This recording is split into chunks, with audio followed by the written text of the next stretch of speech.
You've probably been told to punch harder by tensing your arm or turning your hips faster, and you practice it in the air and it feels powerful. But when you actually hit something solid, the force just isn't there. Most people think striking power comes from muscular effort. They think if they flex harder or move faster, the hit will land harder. But that's not how impact works. The real reason your strikes feel weak is because you're separating your body into pieces.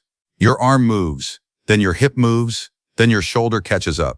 By the time contact happens, you're just pushing with limbs, instead of delivering your entire body into the target. There's a specific body mechanic that fixes this. It's called whole body unification. And once you learn how to move as one connected structure, instead of a collection of muscles, your striking power will multiply without you needing to get stronger or faster. Let's begin. Here's what actually happens when you throw a strike. Your brain tells your arm to move. Your arm accelerates toward the target. But your torso, your hips, your legs are all still catching up. They're moving, but they're not connected to the arm yet. So when your fist makes contact, only your arm is behind it.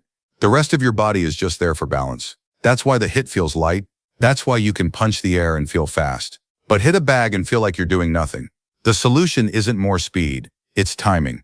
Whole body unification means every part of your structure arrives at the target at the exact same moment. Your fist doesn't lead. Your body doesn't follow. Everything moves as one mass. That's what creates impact. The first thing you need to understand is the difference between sequential movement and unified movement. Sequential movement is what most people do naturally. You start the punch with your hand, then your elbow extends, then your shoulder rotates, then your hips turn. It's a chain, and chains are slow because every part has to wait for the one before it. Unified movement is the opposite. Your whole body starts moving at the same time. Your legs push into the ground, your hips shift forward, your torso rotates, your arm extends. All of it happens together, not in order. If you want to feel the difference, try this. Stand in front of a heavy bag. Throw a punch the way you normally do.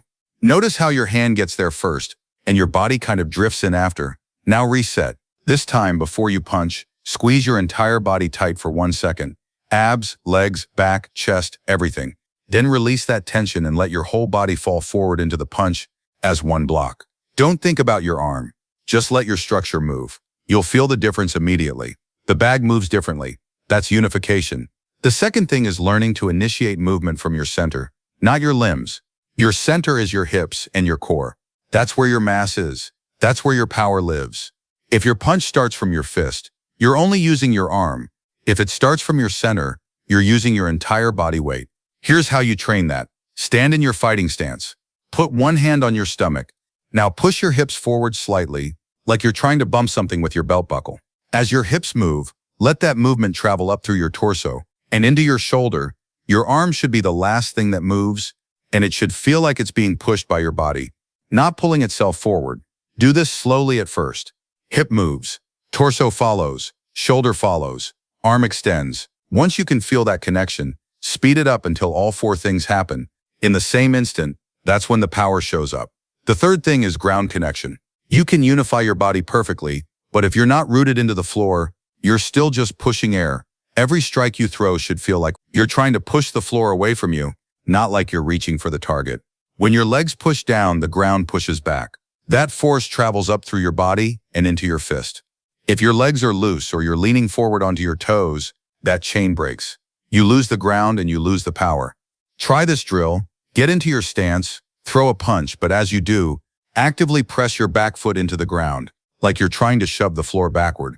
You should feel your whole body surge forward as one unit. The harder you press into the ground, the harder your fist moves.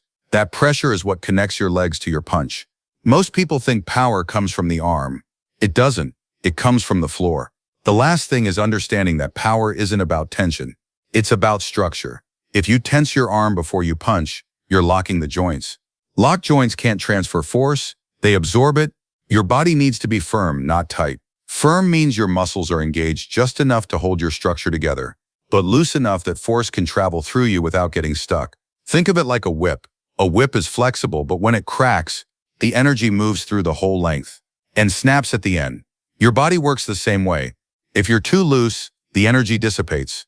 If you're too tight, it gets trapped. You want to be right in the middle. Engage structure, relax joints. That's how force moves cleanly from your legs, through your core, and into your fist. You've been trying to punch harder by using your muscles, But muscles don't create impact. Structure does.